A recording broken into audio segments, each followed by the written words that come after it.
First ever factory outlet Mukunda jewellers ఇప్పుడు చందానగర్ లో April 19న గొప్ప ప్రారంభం. నమస్కారం, వెల్కమ్ టు ఐ డ్రీమ్. ధర్మ మార్గం విత్ విజిత కార్యక్రమానికి స్వాగతం.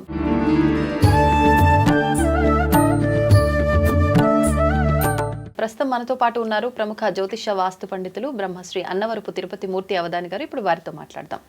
నమస్కారం గురుగారు. ఓం శ్రీ మహాగణాధిపతయే నమః. గురుగారు, శని త్రయోదశి రాబోతోంది. ఆ రోజున ఆచరించాల్సిన విధి విధానాలు ఏంటి? అసలు ఎటువంటి పనులు చేస్తే బాగుంటుంది ఆ రోజున? శన్యరిష్టేతు సంప్రాప్తే శని పూజాంచకారయేతు శనిధ్యానం ప్రవక్ష్యామి సహ కుటుంబానాం ప్రాణపీడోపశాంతయే. శని త్రయోదశి, శనివారము త్రయోదశి కలిసి వచ్చేటువంటిది శని త్రయోదశి అంటారు.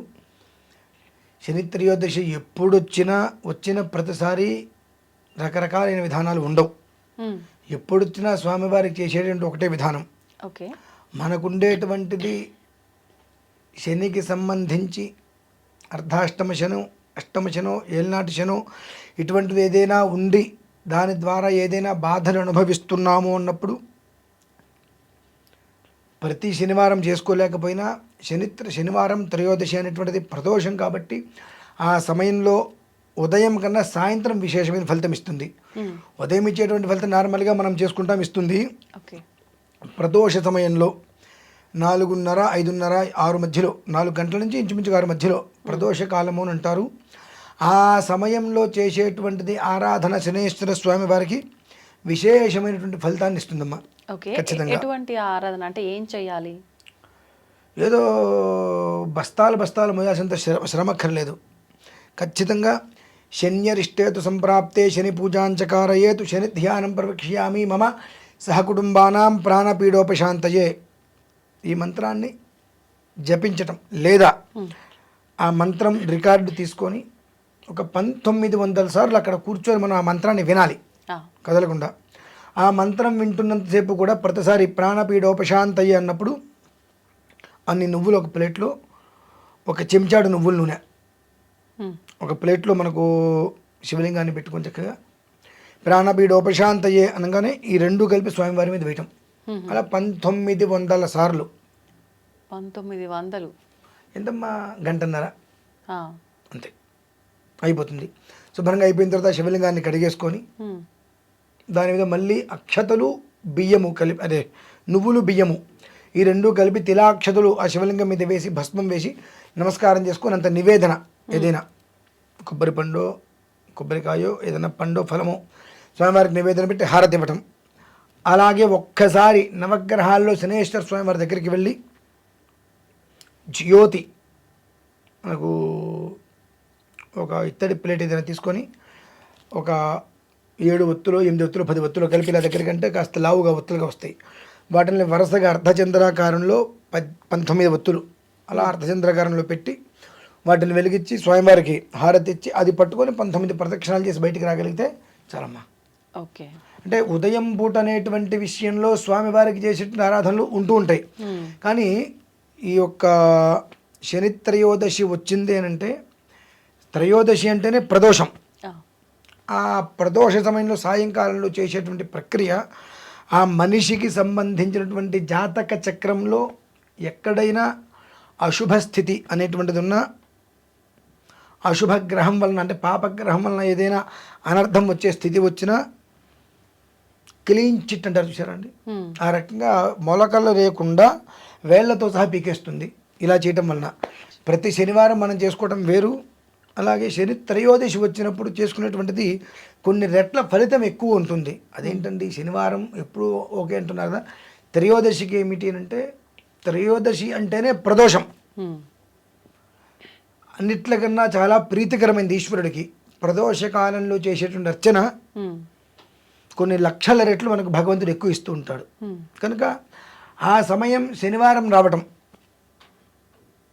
ఈశ్వరుడికి ఆరాధన చేయటం, అది కూడా నల్ల నువ్వులు, నువ్వుల నూనె అభిషేకంతో, అలాగే నల్ల నువ్వులు బియ్యము కలిపి అర్చన, ఈ రెండు చేయటం వల్ల ఏమవుతుంది అని అంటే, ఈశ్వరుడు యొక్క అనుగ్రహంతో ఈశ్వరుడు యొక్క 11వ అంశ ఆంజనేయ స్వామి వారి 11వ 11 వంశ ఆంజనేయ స్వామి వారు. ఆయన యొక్క ఆశీస్సులతో శని అనేటువంటి 2 అక్షరాలు ఏదైతే ఉందో మనమందరం కూడా భావించేటువంటిది శని అంటే పీడా పిశాచం మనం భావిస్తాం కదా. అడుక్కునేటువంటి మనిషిని కూడా అంబానీ స్థితికి తీసుకెళ్ళగలిగేవాడు శని మాత్రమే. అలాగే ఆ స్థితిలో ఉన్నవాడిని అమాంతం కింద పడేసేటువంటి వాడు శని మాత్రమే. అంటే నువ్వు ఏ రకంగా చూసావో నీకు ఆ రకంగా కనిపిస్తాడు ఆయన. శని కంప్లీట్ పాజిటివ్ అని చూసుకుంటే తరతరాలు పాజిటివ్గానే ఉంటాడు. అదే శని నెగిటివ్ అనుకుంటే వంశాంతము నెగిటివ్గానే ఉంటాడు.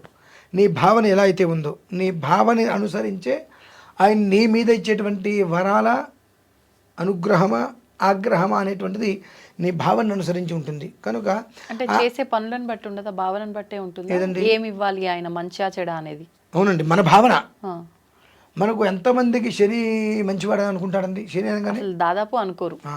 మరి అందరి భావనలు అట్లా తగలబడ్డాయి కాబట్టి అందరి జీవితాలు అంతే తగలబడ్డాయి. కానీ అనుకోవడానికి కూడా కారణం అది శని ఆ టైం నడుస్తున్నప్పుడు నిజంగానే చాలా ఇబ్బందులు పడుతుంటారు, అదంతా చూస్తున్నారు కాబట్టి అలా అంటుంటారు కదా. నిజంగా ఇబ్బందులు పట్టమంటే ఏంటమ్మా, శని ఏలినాటి శని వచ్చింది. నిజంగా ఇబ్బందులు పడటము అంటే పిల్ల జిల్లా భార్య బిడ్డ ఇల్లు గుళ్ళు మొత్తం అంతా పోయి నడు రోడ్డు మీదకి వచ్చి ముష్టి ఎత్తుకోవటం.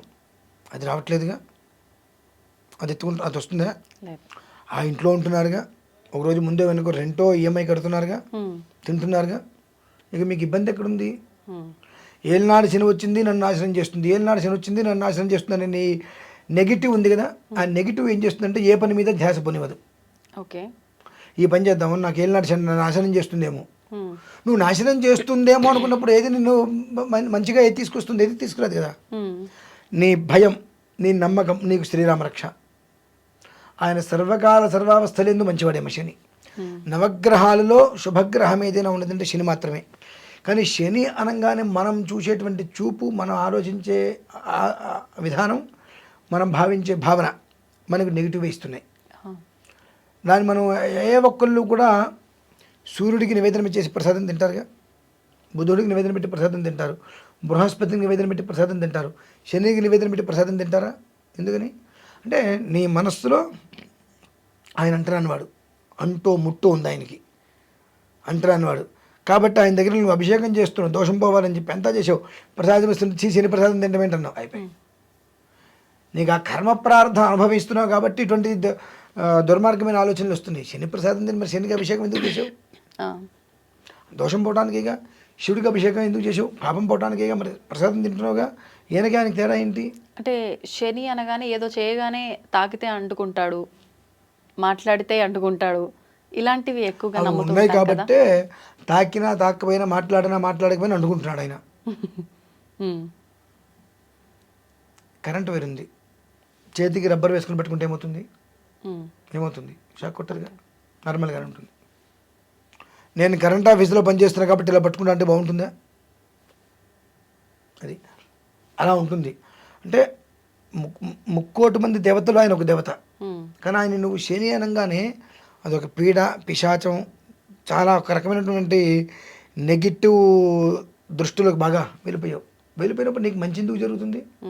నీకు అదే నువ్వు ఊహించిందే జరుగుతుంది, నువ్వు అనుకున్నదే జరుగుతుంది. నువ్వు అందులోంచి బయటికి వచ్చి ఒక్కసారి శని అని అంటే ప్రాణపీడ ఉపశాంతయే. ప్రాణపీడ ఉపశాంతి ఎందుకంటే అంటే అపమృత్యు అనేటువంటి ఉన్నటువంటి పీడను కూడా ఆయన పూర్తిగా కూడా ఉపశమనం చేసేటువంటి వాడు అనే ఆలోచన నీకు రాగలిగిందా? ఒక్కసారి వచ్చి చూసుకో. ఆయన పుట్టినటువంటి బిడ్డని ఆ తల్లి పొత్తిళ్ళలో పెట్టుకొని ఎంత జాగ్రత్తగా కాపాడుకుంటూ వాడికి ఆకలి వేస్తుందని తెలియంగానే పాలిస్తూ, వాడికి పాలిస్తే వాడికి ఏదైనా నేను తినరాని పదార్థాలు ఏదైనా తింటే తద్వారా వచ్చేటువంటి పాల ద్వారా పిల్లవాడికి దగ్గో జలుబో తుమ్మో ఏదో వస్తుందని చెప్పి పిల్లవాడి ఆరోగ్యాన్ని దృష్టిలో ఉంచుకొని ఏ రకంగా అయితే కనుక ఆవిడ పచ్చాలు అవన్నీ చేస్తూ ఉంటుందో ఆ రకంగా కాపాడతాడు. మా పసిబిడ్డని కాపాడినట్టు కాపాడతాడు. అది కానీ నువ్వు ఎప్పుడైతే కనుక శని పీడా పిశాచం నెగిటివ్గా రకరకాలుగా అనుకుంటుంటావు, అలానే కొంతమంది తల్లులు ఏం చేస్తుంటారంటే పసిబిడ్డని కన్నా నడువుడి మీద వదిలేస్తారు. అలా వదిలేస్తాడు. రెండు భావన ఒకటి ఉంది, విధానాలు రెండు ఉన్నాయి. నువ్వు ఏ భావన ఆలోచించు ఆ విధానం నీ దగ్గరికి వస్తుంది. అది విషయం. ధన్యవాదాలు. పరమేశ్వర.